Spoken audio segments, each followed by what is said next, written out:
Imran Khan India വിരോധം ഉണ്ടായിരുന്നല്ലോ, അയാൾ പോയി ഇതുപോലെ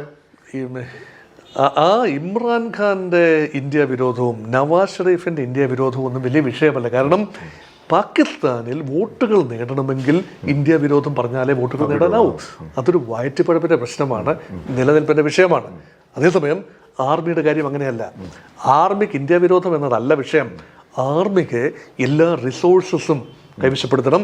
ആർമിക്ക് ബാക്ക് സീറ്റ് ഡ്രൈവിങ് വേണം.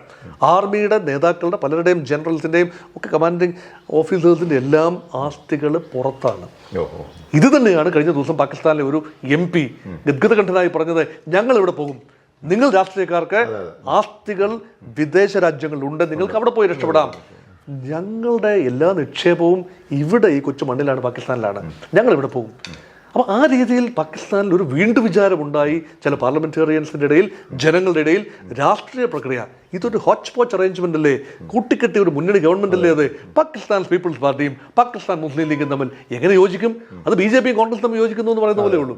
സിന്ധിലെ പാർട്ടിയാണ് BPP, Pakistan People's party.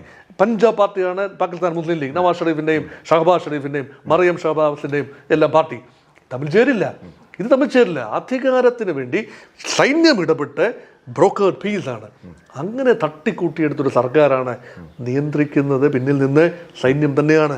Asim മുനീറിന് ഈ എസ്കലേഷനിൽ താല്പര്യമുള്ളത് ഒരു പക്ഷേ സിവിലിയൻ ഗവൺമെൻറ്റിനെ അട്ടിമറിച്ച സൈന്യത്തിന്, മുനീറിന് തന്നെ മുൻപ് മുഷറഫ് പ്രസിഡന്റ് ആയതുപോലെ, യാഹിയ ഖാനും ഒക്കെ പ്രസിഡന്റ് ആയതുപോലെ സംഭവിക്കണം എന്ന ആഗ്രഹം ഉണ്ടായിരുന്നിരിക്കണം. അതുകൊണ്ട് സൈന്യത്തിൻ്റെ മോഹങ്ങളാണ്. അവർക്ക് ഇന്ത്യ വിരുദ്ധത എന്ന് പറയുന്നത് അവരുടെ സാധ്യതകളാണ്. ഇന്ത്യ വിരുദ്ധതയല്ല ഇവിടെ വിഷയം, അവരുടെ അനന്തമായ സാധ്യതകൾ, സാമ്പത്തിക താല്പര്യങ്ങൾ ഒക്കെയാണ്. രാഷ്ട്രീയക്കാരുടെ നിലനിൽപ്പാണ് ഇന്ത്യ വിരുദ്ധത. അതിനുവേണ്ടി അവർ രണ്ടു കൂട്ടരും മതത്തെ ഉപയോഗിക്കുന്നു, ഇൻഡോക്ട്രിനായിട്ടുള്ള ചില തീവ്രവാദികളെ ഉപയോഗിക്കുന്നു. ഇവരെല്ലാം ചേർന്ന അവിശുദ്ധ സഖ്യമാണ് ഇന്ത്യക്കെതിരെ പട്ടപൊരുതുന്നത്. ചൈനയുടെ ഒരു ഇൻവോൾവ്മെൻറ്റ് വളരെ സ്ട്രാറ്റജിക്കാണ്. കാരണം വളർന്നു വരുന്ന നാളുകളുടെ ശക്തിയാണ്. വളരുന്നതിന് പ്രതിബന്ധം മനഃപൂർവ്വം സൃഷ്ടിക്കണമെങ്കിൽ പാകിസ്ഥാനുമായി നിരന്തരം കലഹങ്ങൾ ഉണ്ടായിക്കൊണ്ടിരിക്കണം. അങ്ങനെ പാകിസ്ഥാനുമായുള്ള കലഹം മൂപ്പിച്ചെടുക്കുന്നത് ഒരു പരിധിവരെ ചൈനയാണ്. അതുകൊണ്ടാണ് belt and road initiative, one belt one road, അത് ചൈനീസ് സിൽക്ക് റൂട്ടിന്റെ ഒരു എക്സ്റ്റൻഷനാണ് ബെൽറ്റ് ആൻഡ് റോഡ് പദ്ധതി.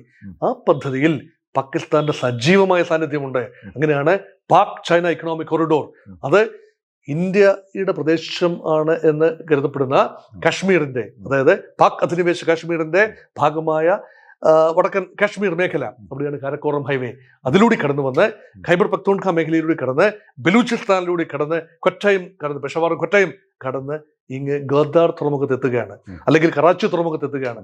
ഗ്വാദാർ തുറമുഖം ഡെവലപ്പ് ചെയ്തത് ചൈനീസ് ഫണ്ടിങ്ങിലാണ്. എന്തിനാണ്? റിസോഴ്സ് കടത്തിക്കൊണ്ട് പോകാനാണ്, അല്ല പാകിസ്ഥാനെ സഹായിക്കാനൊന്നുമല്ല. വലിയ തോതിൽ പണം പാകിസ്ഥാൻ നൽകി കടക്കിണിയിലാണ്. ഡെറ്റ് ട്രാപ്പ് ഡിപ്ലോമസി എന്ന് പറയും. അപ്പൊ ചൈനയുടെ ഒരു പോളിസി വളരെ വ്യക്തമാണ്. ഇന്ത്യയെ ജയിക്കാൻ വേണ്ടി പരമാവധി പാകിസ്ഥാനെ ഉപയോഗിക്കുക.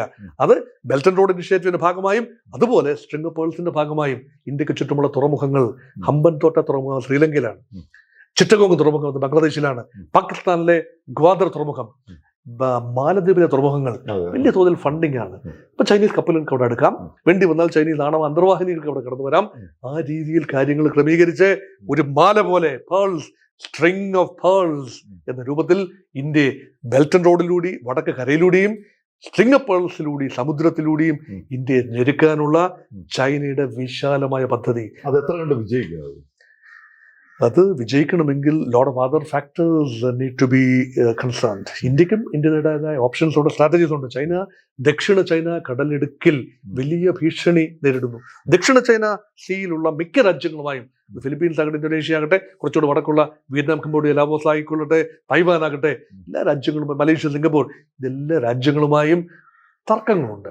ചില ദ്വീപുകളുടെ നിയന്ത്രണത്തെക്കുറിച്ച് ചൈനയുടെ ഡോമിനേഷൻ ഈ രാജ്യങ്ങളൊന്നും തന്നെ ആഗ്രഹിക്കുന്നില്ല. അതുകൊണ്ട് ഈ രാജ്യങ്ങളെല്ലാം ചൈന ഇൻവെസ്റ്റ് ചെയ്തിട്ടുണ്ട്. അത് ഇക്കണോമിക് കോപ്പറേഷൻ ആണ്. അത് ഇൻവെസ്റ്റ് ചെയ്തിട്ടുണ്ട്. ബംഗ്ലാദേശിലും എല്ലായിടത്തും ഇൻവെസ്റ്റ് ചെയ്തിട്ടുണ്ട്. എല്ലായിടത്തും ചൈനീസ് ഇൻവെസ്റ്റ്മെന്റ് ഉണ്ട്. ചൈനീസ് പോപ്പുലേഷൻ ഉണ്ട്. സിംഗപ്പൂരിന്റെ ഒരു ഭൂരിപക്ഷ സമുദായം എന്ന് പറഞ്ഞ ചൈനീസ് പോപ്പുലേഷൻ ആണ്. അതെല്ലാം ഉണ്ട് ഒരു വശത്ത്.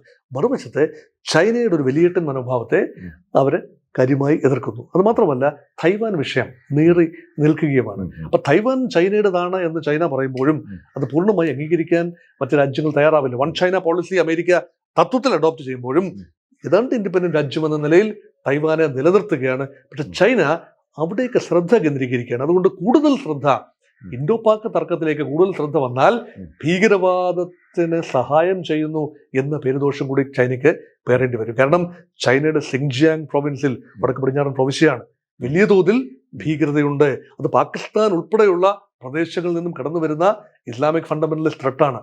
അത് വളരാൻ ചൈനയ്ക്ക് അനുവദിക്കാനാവില്ല. അതുകൊണ്ട് വളയ്ക്കുകയും ചെയ്യും, ഒടിക്കാനാവില്ല. കാരണം പാകിസ്ഥാനുമായുള്ള ബാന്ധവം മറ്റ് രീതിയിൽ ചൈനയ്ക്ക് ദോഷങ്ങൾ ചെയ്യും. അത് മാത്രമല്ല Chinese army, People's liberation army വലിയ സമ്മർദ്ദമാണ് ഇപ്പോൾ അനുഭവിക്കുന്നത്. കാരണം അതിനകത്ത് വലിയ തോതിൽ അഴിമതി ഉണ്ടായി. അതിനുള്ളൊരു പർജ്, വെട്ടുനിർത്തലുകൾ സംഭവിച്ചു. ചൈനീസ് പ്രസിഡന്റ് ഷീ ജിൻപിങ് വലിയ രീതിയിൽ വെട്ടുനിർത്തലുകൾ. അപ്പൊ ഇത് റീഓർഗനൈസ് ചെയ്യുന്നതേ ഉള്ളൂ. അതുകൊണ്ടാണ് സമ്മർദ്ദമുണ്ടെന്ന് പറയുന്നത്.